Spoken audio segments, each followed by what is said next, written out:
বহক नरेंद्र मोदी जिंदाबाद डॉक्टर हिमंत बिश्व शर्मा जिंदाबाद डॉक्टर हिमंत बिश्व शर्मा जिंदाबाद जयंत बसुमतारी जिंदाबाद जयंत बसुमतारी जिंदाबाद थैंक यू सिडली समष्टिनि रायजो राजाफोरनो गोलाव बिबुंथि होनांगौ दङ होननानै आं सानाखै मानोना जयंत बसुमतारिया नोंथांमोननिनो एमएलए खामोन नङा होमबा नंगौना नङा थांनाय खनसेयाव नोंथांमोना भट होखाबाय आमार सिडली समष्टि रायजे इमान फुर्ति माने जयंत बसुमतारी डाঙৰীয়া আগত আপোনালোকৰ বিধায়ক আছে এতিয়া এমপি হ'বলৈ গৈ আছে ভাল পাইছে নে নাই আপোনালোকে ভাল পাইছে আমাৰ মাজত আজি উপস্থিত আছে আমাৰ সকলো ভাইৰ নিচিনা ত্ৰিপুৰানী কেবিনেট মিনিষ্টাৰ শুক্ৰাচৰণ নোৱাটিয়া ইয়াত উপস্থিত আছে আমাৰ মাইনৰিটি সেলৰ কেন্দ্ৰীয় সভাপতি ইছুবালী ডাঙৰীয়া আমাৰ জিলা প্ৰেসিডেন্ট নিৰ্মল কুমাৰ ব্ৰহ্ম ডাঙৰীয়া প্ৰমুখে ইয়াত উপস্থিত আছে আমাৰ ইএম দাউবাই সাবৰ ডাঙৰীয়া ইনচাৰ্জ ফুকন লাহৰী ডাঙৰীয়া আৰু ইয়াত উপস্থিত হোৱা আমাৰ ব্লক কমিটিৰ বিষয়ববীয়াসকল আৰু ইয়াত উপস্থিত থকা আমাৰ ইউপিপিএল আৰু বিজেপিৰ কৰ্মকৰ্তা বিষয়ববীয়াসকল নিসীমা অঞ্চলৰ মানগোনাं আই आफा रायजो राजा नोंथांमोन आइ मातृসকল दादा বাইদেউসকল भाई भনীসকল মই সকলোলৈ নমস্কাৰ জনাইছো মই সকলোলৈ শ্ৰদ্ধা জনাইছো आं बयनिसिमबो बे समाव खुलुमनाय आरो सिबिनायखौ बावहरबाय इतिमध्ये आमार डॉक्टर ममिन डाঙৰীয়াই खूब सुंदरকৈ छुटीকৈ আপোনালোকৰ আগত सरकाৰৰ চিন্তাধাৰা ইউপিপিএল বিজেপিৰ চিন্তাধাৰা प्रधानमंत्री नरेंद्र मोदी डाঙৰীয়াৰ চিন্তাধাৰা অসমৰ মুখ্যমন্ত্ৰী ডাঙৰীয়াৰ চিন্তাধাৰা আৰু গোটেই আঁচনিৰ কথা আপোনালোকক সংক্ষিপ্তত কৈ গ'ল এই সময়ত মই আপোনালোক সকলোলৈ এই কথাকে ক'ব বিচাৰিছো যে আজি ভাল দিন আহিছে নে নাই ভাল দিন দাদা সকল ভাল দিন আহিছে নে নাই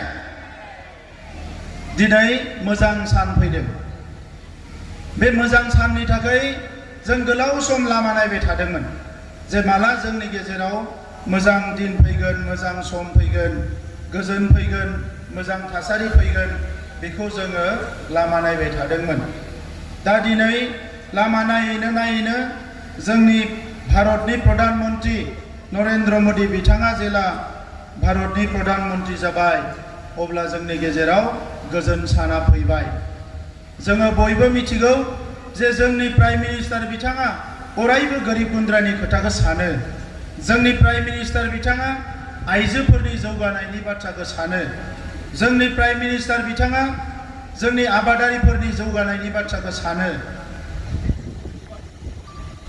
प्राइम मिनिस्टार बिथाङा गोरिब गुन्द्राफोरनि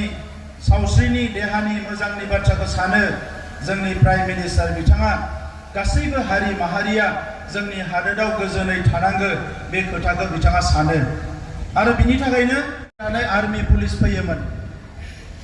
बिदा फंबायनिबो बुलायलायनाय जादोंमोन थासारिया जोबोद गाज्रि जादोंमोन बे गाज्रि थासारिखौ मोजां खालामनो दिनै जों हादोंब्ला बियो जोंनि प्राइम मिनिस्टार नरेंद्र मोदी बिथांनि थाखाय बे गाज्रि थासारिखौ जोङो मोजां खालामनो हादोंब्ला आसामनि चिफ मिनिस्टार बिथांनि थाखाय बे गाज्रि थासारिखौ जोङो मोजां खालामनो हादोंब्ला जोंनि एनडिबि बिदा फंबाय एबसुनि बिदा फंबायफोरनि नाजानायजों 2020 मायथाइयाव गोजोन गोरोबथा जानायनि थाखाय दा बे गोजोन थासारिया फैबाय मोनसे समाव न'निफ्राय ओंखारनो गियोमोन आर्मी पुलिसा हमना लांगोन सोरखौबा गावथारगोन जेलाव सोगोन दिनै बेबायदि थासारिफ्रा जोंनि गेजेराव गैला बे मोजां थासारि फैबाय दा बेनिखायनो मानगोनां रायजो राजा नोंथांमोन बड'फाया जि सिन्ताखौ खालामदोंमोन बर' माहारिखौ गुरुब गेरेमसा माहारि महरै दानांगौ बे गेरेमसा माहारि महरै दानो थाखाय जोंनि जि सिनायथि जोंनि थामोनथा जोंनि राव थुनलाइ हारिमु गासैखौबो जोङो मोजाङै गोख्रों खालामना लाखिनांगौनि थाखाय जोङो मोनसे मोजां थासारि दिनै बानायनो हाबाय। दा बे समाव जोंनि बिदा फंबायफ्रा न'आव फैजोब्बाय, रावबो हाग्रायाव गैला, रावबो पुलिस मिलिटारिजों गावथार जानांगौ गैला, बयबो न'आव फैबाय। दिनै जोङो रोजो-रोमो रायजो जानो हानायनि मोनसे थासारि फैबाय। बे थासारिखौ गोसोब्ला हाग्रामा महिलारि बिथाङाबो दानो हागौमोन। बे थासारिखौ गोसोब्ला खाम्फा बरगयारि बिथाङाबो दानो हागौमोन। बे थासारिखौ गोसोब्ला बिपिएफआबो दानो हागौमोन। मानोना मोनसे समाव बिपिएफनि 19 बोसोर सरकार दङमोन आरो बै समाव दिल्लीयावबो कंग्रेस, दिसपुरावबो कंग्रेस आरो बिटिसिआव बिपिएफनि सरकार, बिथांमोना जयै सरकार सामलायदोंमोन। नाथाय बिथांमोना गोजोन थासारि दानायनि बाथ्राखौ सानाखैमोन। बिथांमोना बिदा फंबाया जे न'आव फैफिननांगौ, गावनि बिदा फंबाय बिमा बिफाजों रायजो जानांगौ, बे बाथ्राफोरखौ सानाखैमोन। जायनि थाखाय बिथांमोना बे जेंनाफोरखौ सुस्रांनायनि थाखाय खुनु रोखोमनि दायित्व लायाखिसै। 19 बोसोराव थगाय थसि खालामनानै, सिगि सग' खालामनानै, नङै बाथ्राफोरखौ बुंनानै, थाखा फैसा एफा एनै राननानै, खुन्दुं कम्बल एफा एनै राननानै 19 बोसोर आइ आफा रायजो राजानि अननायखौ बिथांमोना नेवसिगारदों। दा जायनि थाखाय दिनै जोङो इउपिपिएलआ सरकाराव फैनानै बिजेपिजों लोगोसे जयै सरकार दानानै प्राइम मिनिस्टार आरो चिफ मिनिस्टारजों लोगो लानानै जोंनि ओनसोलाव गोजोन थासारिखौ जोङो गायसननो हाबाय। आइ आफा रायजो राजा नोंथांमोन, दिनै बे थासारि फैनाय लोगो लोगोनो जोंनि रायजो राजाफ्रा उदाङै सान हर खामानि मावनो हादों, लेखा फरायनो हादों, साख्रि बाख्रि नागिरनो हादों, रां खामायनायनि गुबुन लामा नागिरनो हादों आरो बयबो गावबा गावनि धोरोम सिबिनायनिफ्राय लानानै जोंनि आसार खान्थि हारिमु गासैखौबो जोङो गोख्रोङै सिबिलांनो हादों। दा ओंखायनो दिनैनि समाव जोंनो मा नांगौ? जोंनो दिनै जौगानाय नांगौ। जोंनि मोनफ्रोमबो न'खरा रांखान्थि फारसेथिं गोख्रों जानांगोन। 10,000 सेल्फ हेल्प ग्रुपनो 25,000 रां होदों। 27,000 गोरिब आइजोफोरनो 5,000 रां होदों। 27,000 फरायसाफोरनो जों 5,000 रां होदों। जोङो खुन्दुं कम्बल होआखै। 27,000 बेराम जानाय मानसिफोरनो 5,000 रां होदों। अमा फिसिनायनि मोजां आसनि लाबोदों, बोरमा फिसिनायनि आसनि लाबोदों, जि दानायनि आसनि लाबोदों। फरायसाफोरखौ सरकारि खरसाव दिल्ली, गुवाहाटी बायदिसिना जायगायाव डाक्टार इन्जिनियार बानायनो थाखाय, लेखा गोरों बानायनो थाखाय, IAS IPS बानायनो थाखाय जों फ्रि कचिं होदों। बिपिएफनि समाव जौ जुवा मेला दादागिरि सिगिलायनाय बेबायदि थासारिमोन। दिनै जोंनि समाव मेला होग्राफ्राबो बन्द जाबाय, जुवा गेलेग्राफ्राबो बन्द जाबाय, माखासे सिखावै माबा माबि लटारि फानग्राफ्राबो गिनानै लासै जोंनि जायगाखौ नागारलांबाय। लाइमोनफ्रा फरायनो हमफिनबाय, फरायसाफ्रा गोसो होनानै फरायदों। जोबोद मोनसे जै मै रायजो जानायनि दिनै मोनसे थासारि फैदों। जोंनि गेलेग्राफ्रा इन्टारनेशनेल लेभेलाव गेलेनो हानाय खाबु मोनदों। जोंनि हारिमु सिबिग्राफ्रा नेशनेल इन्टारनेशनेल लेभेलाव हारिमु सिबिनो खाबु मोनदों। दिनै हा हुनि जेंनाखौ जोङो सुस्रांनो हादों। बे ओनसोलावबो एफा एनै जि हा हुनि जेंना दङ, बे हा हुनि जेंनाखौ जोङो सुस्रांनो थाखाय आगान सुरलांगासिनो दङ। दिनै आइजोफोरखौ हौवाफोरजों लोगोसे समान खामायनो थाखाय लाखपति महिला आसनिखौ जोङो लाबोनानै जोंनि बिमाफोरखौ, जोंनि बिब' बिनानावखौ जों मदद खालामनो थाखाय 1,33,000 आइजोफोरखौ जोङो सायख'नाय जाबाय। दा बिनिखायनो नैबे समाव जोबोद मोनसे मोजां थासारि रायजोफोर। बै समाव बिथांमोननि सिगि सग' खालामनाया गैया जानाय लोगो लोगोनो गुबुन हारिफ्राबो जोंजों खाथि रायजो जादों, जोबोद मोजां सोमोन्दो दादों। बिपिएफनि सिगिनाय, सिलाइ बारुद बायदिसिना थासारिनि थाखाय जोंजों रायजो जाग्रा हारिफ्रा गासैबो गिजिबायमोन। बिथांमोना बिनिखायनो थांनाय 10 बोसोराव जोंनि एमपिखौ सेनानै गुबुनखौ बिथांमोना 10 बोसोर देरहाहोबाय नबसरनियाखौ। नंगौना नङा रायजोफोर? 10 बोसोर जोङो एमपिखौ सेजाबाय। नाथाय दिनै ओरैबायदि मोजां थासारि फैबाय। बै समावबो गोसोबा बिपिएफआ हागौमोन, नाथाय बिथांमोना गोसो गैयामोन, खामानिखौ मावनो रोङाखिसै।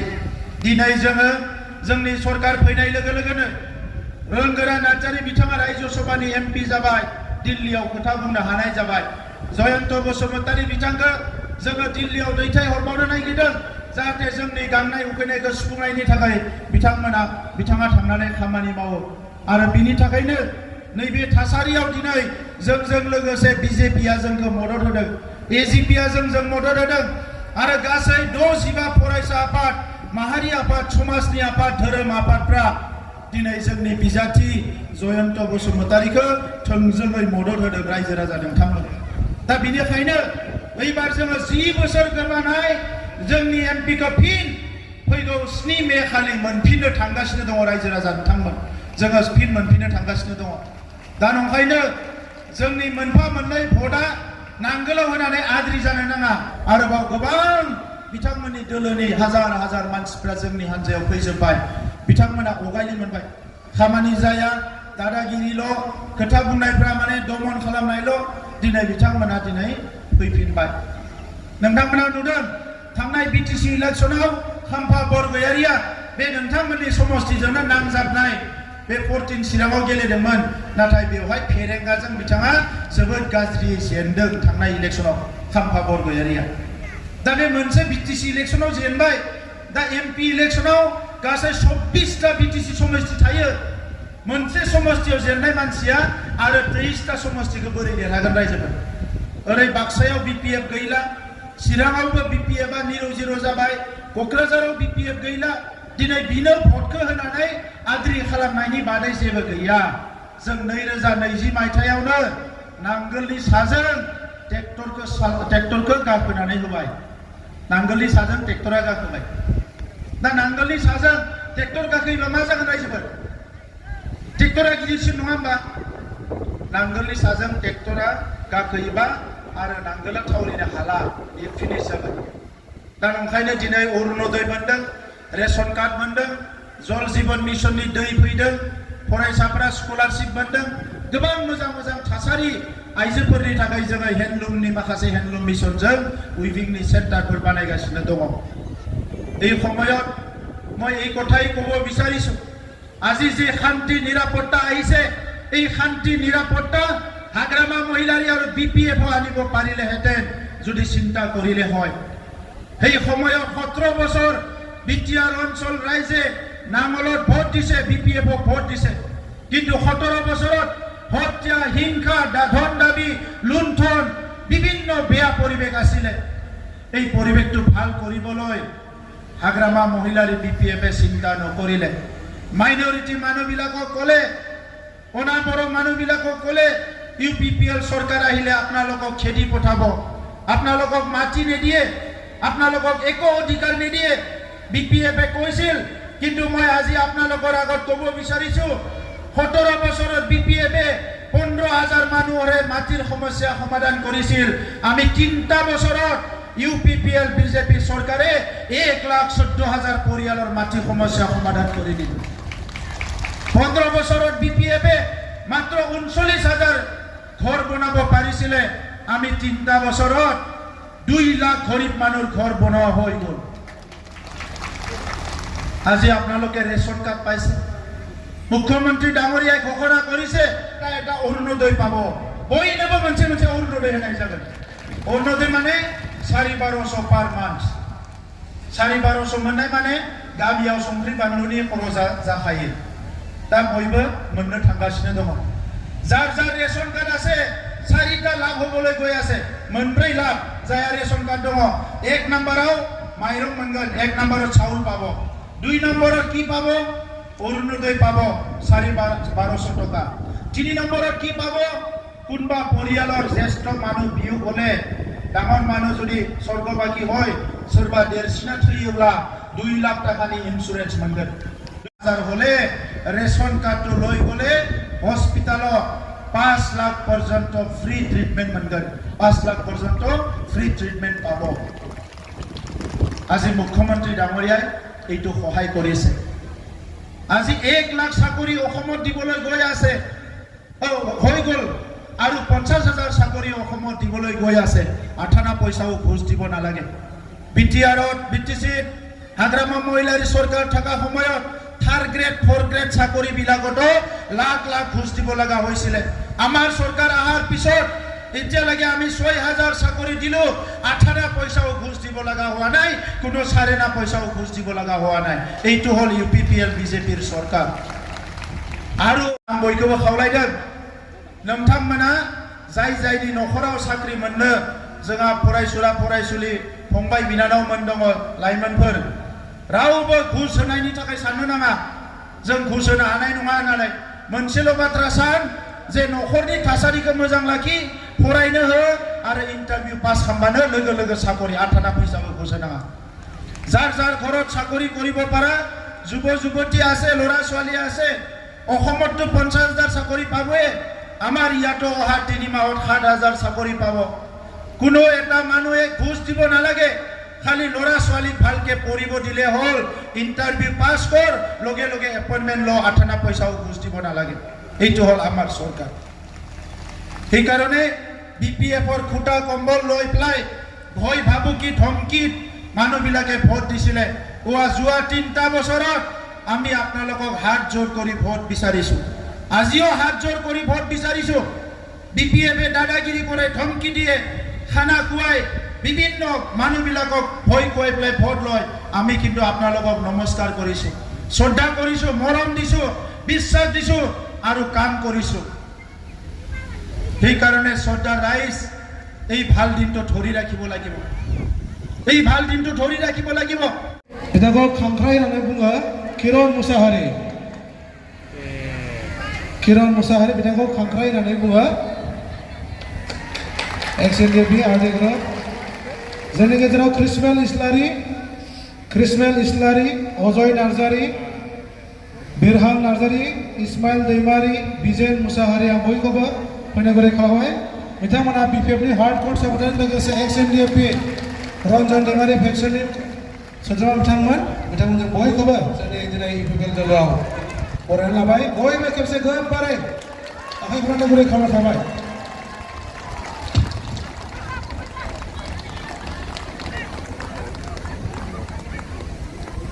बयबो खेबसे गोबारै UPPL जिंदाबाद UPPL जिंदाबाद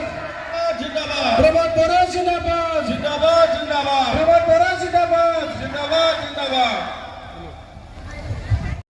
फाटाबारि प्राइमारि नोंथांमोनखौ बे समावहाय दायो सफैनो थाखाय खावलायहरनाय जाबाय लोगोसे नांगलबांगारफोरा अल्ताफ हुसैन साहिब आली नांगलबांगा प्राइमारि আপোনালোকে ওচৰত আহি পেলাই যেন থিয় দিয়ে সেইটোৰ কাৰণে অনুৰোধ কৰা হৈছে লোকসে আমটেকা প্ৰাইমাৰীনিफ्राय জয়া ব্ৰহ্ম প্ৰেমজিলা বসুমতাৰী আৰু লগী ব্ৰহ্ম লোকসে সুশীলা বসুমতাৰী औगुरी প্ৰাইমাৰী আপোনালোকে যেন ইয়াত আহি পেলাই জয়নিংটো আমাৰ দাবাইছা बर' সাৰৰ জৰিয়তে লয় गासिबो नोंथांमोनखौ बेवहाय फैनो थाखाय खावलायहरनाय जाबाय खैलामिलारनिफ्राय मा नाम हेन्था इस्लारि बिथांखौबो बेवहाय फैनो थाखाय खावलायनाय जाबाय तो माब्लाना लाबोदो ओरैहाय ओरै लाबोनाय गबरा औ बेले लाबोदो दे फैदो नोंथांमोना फाटाबारि प्राइमारि हेमानि बसुमतारी अन्नानै प्राइमारि डिसि नोंथांमोना हेल्प खालाम जिरि मुसाहारि साबायखर थाबाय धन्यबाद जासिलु सहिमा नार्जारि सरन बसुमतारी आनक्सन ओरैफाय हामबायसै ओरैफाय जया ब्रह्म प्रेमिला बसुमतारी लावगी ब्रह्म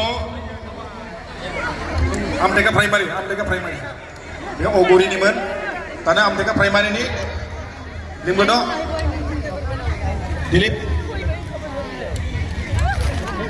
ओरै फैदो लाजिनो नाङा ओरै फै